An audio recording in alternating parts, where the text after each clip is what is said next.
Hello, everyone. This is the Cyber Pro Podcast, 5 questions in 9 minutes because hackers never sleep. Let's get to it. Question number 1, who are you and what do you do?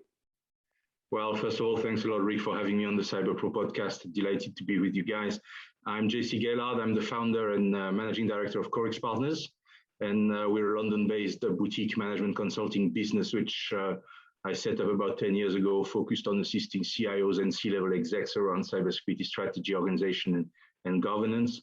I'm French and British. I've been living and working in London for the past 30 years. As I said, Corix is a business I set up about 10 years ago. My background is in financial services. I set up Corix as a consulting business in 2009 when I left Rabobank, where I was the chief security officer for the international division, and that's a job I held for about 10 years. And that's me in a few sentences, really. That's a great background. Question number 2, what do you love about being a cyber expert? It's a funny question, to be honest, but I'm going to try to answer it. I've been involved with information security or cybersecurity for the best part of the last 20 to 25 years. So if you want, I've seen the industry and the profession evolve throughout the period. What attracted me to it in the first place, I think, was always its complex nature. The fact that to truly protect your business from cyber threats, you truly have to act across corporate silos at people, process, and technology level. You have to work with IT people, of course, but not just IT people and not just IT. You have to work with business people. You have to work with support functions.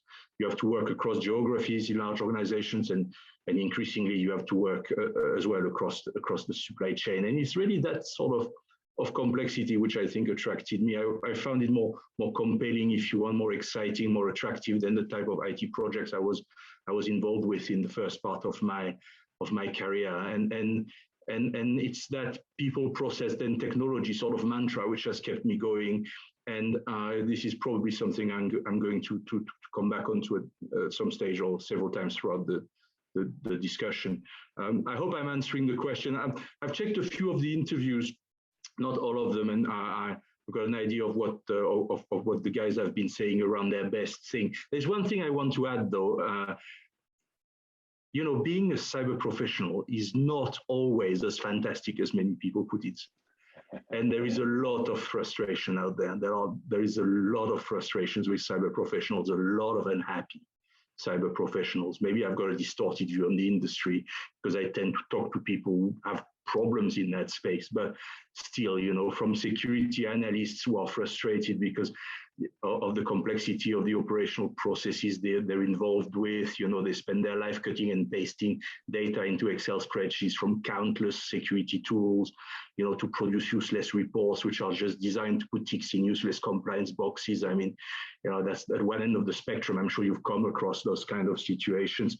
The other end, you've got CISOs, trapped in endless firefighting, internal politics, constant adverse prioritization by their budget, and frankly, changing jobs every other year because they can't achieve anything. So maybe I'm painting it, darker than it is. But I'm going to suggest this: you might be surprised at what you get if you start asking for the best and the worst thing around being a cyber professional. Some interesting things may come out. That might be an idea for any future evolution of the podcast. No, I think that's very intriguing because you're right. We hear why people love it, but there's always that hint of, man, I don't always love it. And so I appreciate that. That's a very good insight.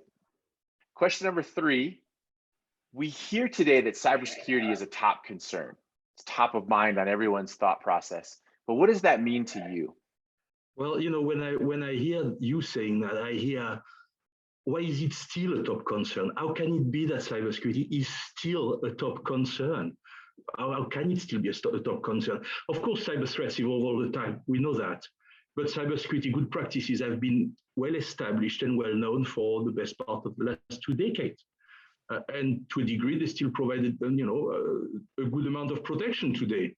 The timely deployment of security patches, the timely deactivation of user accounts, when somebody leaves, the periodic pen tests, periodic awareness and training courses, the systematic involvement of security experts in the software development lifecycle. I could go on and on.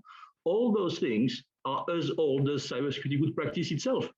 And it started establishing itself as good practice over 20 years ago. So, across that period, large organizations have spent collectively billions or tens of billions with tech vendors and large consultancies. Most of the large organizations I'm working with, would have had somehow a functioning and a reasonably staffed cybersecurity practice throughout that period for many of them. So why are we still seeing the type of data breaches we're seeing week after week?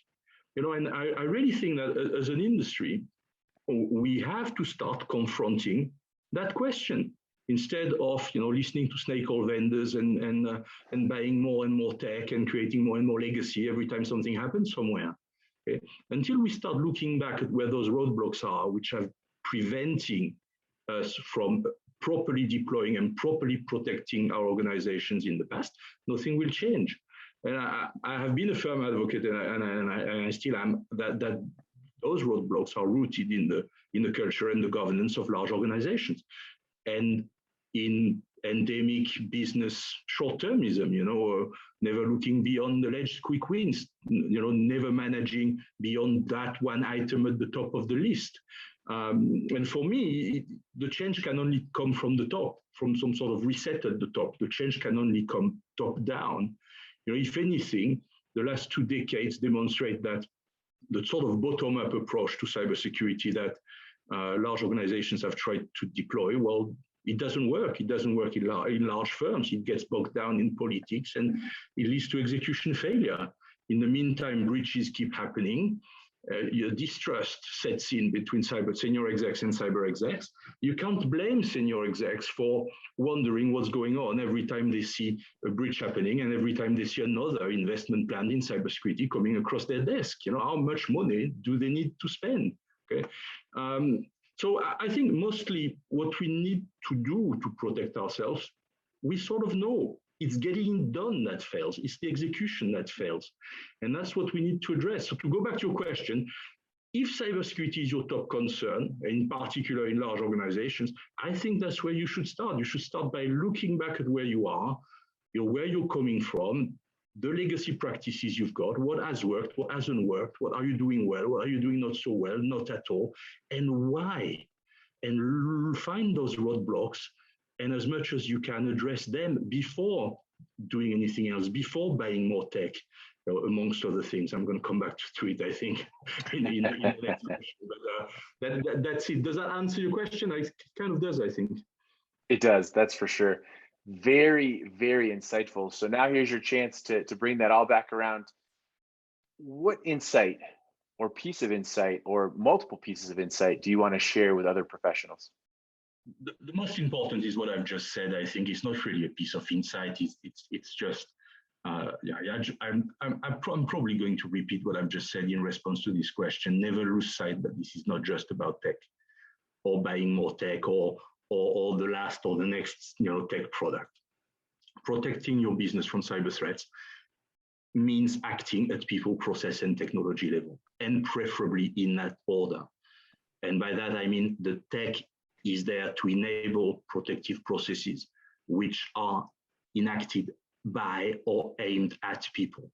And defense in depth is key, defense in layers. And that's the only thing which can truly protect you against the current threats, I think. That's great. People, process, and technology in that order is exactly what I think people want to hear. So thank you for that.